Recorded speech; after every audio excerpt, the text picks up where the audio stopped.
Alright, this is the opening shot here. I just drove 6 hours down to the Wrangell Mountains. I've already started this trail. It's 7 o'clock at night. Looks like we got 2 more hours of daylight before it gets pretty dark out here. So I'm going to try to make some good time. This is about a 21-mile hike total up through the mountains, about 3,000 feet elevation gain. Definitely bear country around here. You can't see much over there, but see the hills behind me over here and up over here. Definitely bear country, so I'm pretty excited about this. I'll try to video as much as I possibly can, but I'm trying to make as much time, cover as much ground as I possibly can right now. So like I said, I only got about 2 hours, so I'm gonna try to make it up the trail and before dark sets, and I have to set up camp here. So I'll check in with you in a little bit. All right, I'm gonna do my best to do some video while I'm doing this.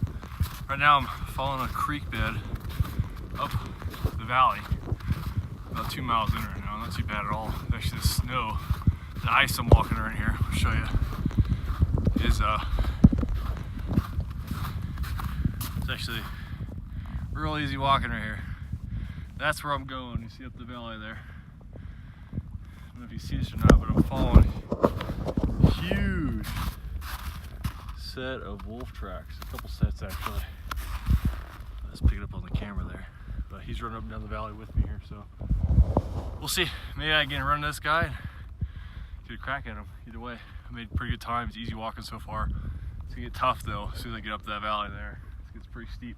Top of that peak right there is 6,000 feet, so I'm sitting about 2,500 or so. A little bit of climbing to do. All right, I'll check back in with you a little bit. All right, I'm about 2 hours into it right now, and about 5 miles in. Sun's starting to set, temperature's dropping. You guys see he's got some weather rolling in right here. That is the mountainside there I'm walking up. It's actually pretty easy walking on this right here. It's all solid ice. One thing to be careful of though, I've noticed, is it right about the right temperatures, and the water's kind of eroding the bottom underneath it away. So you have a gap between the water and the ice, which is pretty typical. It's solid most places. You just have to pay attention. If it starts to like poke through and you hear the water run underneath it, and then it starts to fall through. Almost took out my knee there at one point and bust through about up to my waist. So, word of the wise, they call it overflow. They call it not a good situation, but the deepest parts of this creek I've seen so far, anywhere just about ankle deep, so it's not that big of a deal, other than falling through a hole and breaking a knee. So, anyways, 5 miles in, try to get up to at least to where the elevation starts right there, and then probably bed down for the night, and then get up, start glassing for some grizzly bears, and finish off the rest of it. It's gonna go up and to the left, and I'm gonna go up some more elevation up in the hills there. So should be a fun one. All right, let's check back with you in a little bit. All right, we'll show you how fast. This is what I was talking about. You gotta pay attention to these spots right here. So that's it's about 2.5 feet down to the top of the water there. The water's not very deep though. It's probably about ankle deep or so. But you see how it erodes away. You just gotta pay attention to these spots like this. As long as you stick to the side over here, you're plenty good. So easy walking, not too bad. Here you go, babe. I gotta show you this before the sun goes down. Check that out. I'm trying to make it up to there. I know you can tell on the camera, but that's the top of the peak, or the plateau at least, and camp out up there for the night. So I can see things a little around me a little bit easier. Sit down the valley. All right, here's home. First night. Let's see here, it's about 9:30. Made it about a little over 6 miles back. At the mid about 4,000 feet up or so. There's a good flat spot. Got good visibility. I'll probably wake up tomorrow. Probably glass these hillsides here, up this valley here. I'll be surprised to see some sheep up in there. But that's tomorrow's journey. This peak right here to the left of me is what I'm gonna go up and around to the left. So it's a good day overall. Pretty tired, ready for bed, eat some food, get some water in me. Also stopped right here because you got a little well right there, this little spot in the tundra. So I got some water available to me. So let's set up some camp, and I'll show you here in a little bit, get some food in me, and call it a night. Hopefully the bears will visit me in the middle of the night, because I'm not ready for that. Or I won't be. I will be, but I don't want to. Let's put it that way. All right, we'll see you in a bit.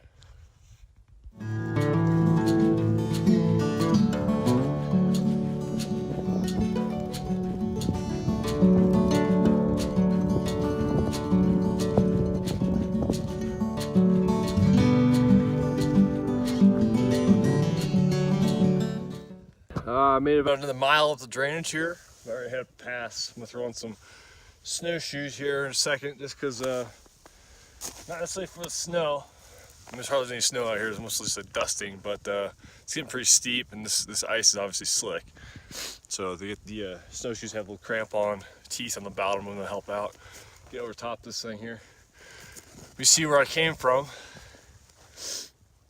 Down around that bend, you see you got some weather rolling in here too in just a little bit, so I want to get up over this pass as soon as I can before that catches up to me.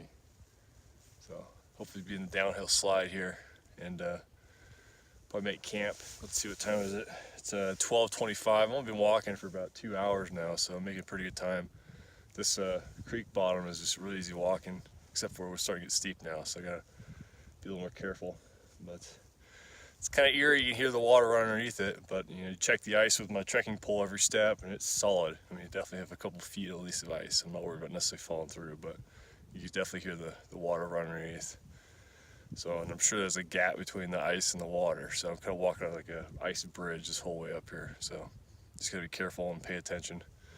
So, a couple more hours, and I should be up over the pass. All right, this has made it 5,500 feet right here. This is the pass. I am beat. It's getting nasty out here. Got a bunch of weather rolling in behind me too. So I need to hurry up and get off this as quick as I can. But that's the path that came up right there. 6,000 feet to the feet right there. Top of that peak. This is like 6,500 feet right here. So this is the pass. I'm definitely not trying to hit the summit. As I mentioned, it's steep. I'm going to get up if I want to. My next obstacle is going down that. It is a sheer cliff. This is the corner I'm standing on right now, right on the edge of it. Basically what happens is the ice and snow will form on the edge, get ready to break off and cause it to slide down. So I need to go up and around and real carefully get out the hill there. But it's all downhill from here, hopefully.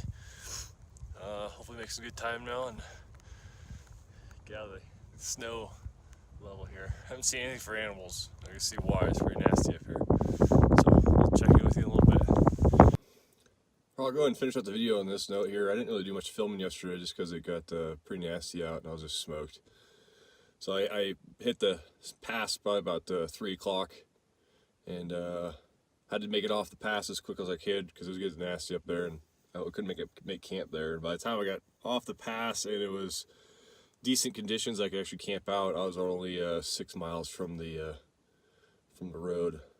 So then I saw I had 5 hours left of daylight left, so I decided I was just gonna book it down to the truck and see if I can make it to the truck. Well, hindsight being 2020, it probably wasn't the best idea. I'm feeling it today, and I barely made it to the truck yesterday. My feet are hamburger, got some skin loss, but overall it was a great trip. I mean, got to see some cool sights. Not much for animals. Saw one fox on the way off the mountain. He was within about 100 yards or so. Saw a lot of moose sign, like in the little willow patches. Didn't see any bear tracks, any bear scat or anything like that. So it's kind of disappointing in that sense. But I think it's a little bit too early. So this is April 20th today. A little too early. We had a pretty warm, quick early breakup this year. It's 15th of April is the official breakup for Alaska here. So we got an early breakup. But I still think this trek would be a lot better later in the season. So if anybody's out there wanting to do this kind of thing or try this trek out, I'll post the link, or I'll post a little picture of the actual navigation route and everything else. This is the Trail Creek Trail to Lost Creek Trail Loop, and it's about 22 miles total. Excuse me. So I did that in 13 hours. Definitely doable in 2 days. If you want to enjoy the trip a little bit more, I'd definitely do 3 or 4 days. Yeah, pretty steep in some spots. And towards the pass, I mean, there's 10, 15 feet of snow drift up there, and it was blowing pretty good. I think it was at least 15, 20 degrees ambient temperature with the wind chill. You're probably looking below zero up there. It was pretty bad. And my water was freezing up, and it was a bad situation. But I knew as I walked in there, I was prepared for it, and I wasn't going to quit, and wasn't in any kind of major danger. The one thing I will say, though, is if you're looking to do this trek, make sure you pay attention to that part where we talk about staying to the west side of the trail when you're coming down through the canyon. This is on the the Lost Creek Trail. Lost Creek Trail. Yeah, so stay to the west side of that one. It's actually at the trailheads they talk about and everything else. There's signs everywhere talking about it. So just make sure you pay attention to that, because you'll be in a bad spot if you don't go up on that the tundra shelves that they talk about. Basically what happens is you get funneled into a narrow canyon, and if you don't pop up on top of that canyon early, you're stuck, and you have to go up through that narrow canyon. It's steep too. I don't think you ever could possibly get through that, especially if there's water moving. My saving grace actually is a lot of the water out there was frozen solid. So I had a nice, easy route. I could walk on top of the ice. It wasn't until I got to about I don't know, 6 or 7 miles from the pass or so that it started getting pretty bad, where we got deep snow and the wind started blowing good, and you didn't have any cover at all. There was nothing out there. There was only rocks every once in a while. And a lot of all the places up there are so steep. There's no way you can make it up and down those things. You'd have to go around them or crawl on all fours and slide on your butt going down. I did that a few times. Just had to sit down and slide down the hill. In fact, on the pass, you see that when I was coming back down off that thing, the only way I could do was just to sit on my butt and slide down that thing for about a quarter mile. So, but yeah, it was a good trip. I slept in the truck last night. Got plenty of water in me. Got some good food. I'm about to start heading home and look for the next adventure. So, hopefully you enjoyed this. Hopefully you got some good pictures out of the deal, and hopefully motivated, inspired you guys to go out here and try something like this on your own. Definitely, it's a new experience for me, so I'm definitely enjoying this. So give me a thumbs up, give me a like, give me some comments if you got any questions about that. I'm here to help, and hopefully you guys enjoyed this. All right, thanks.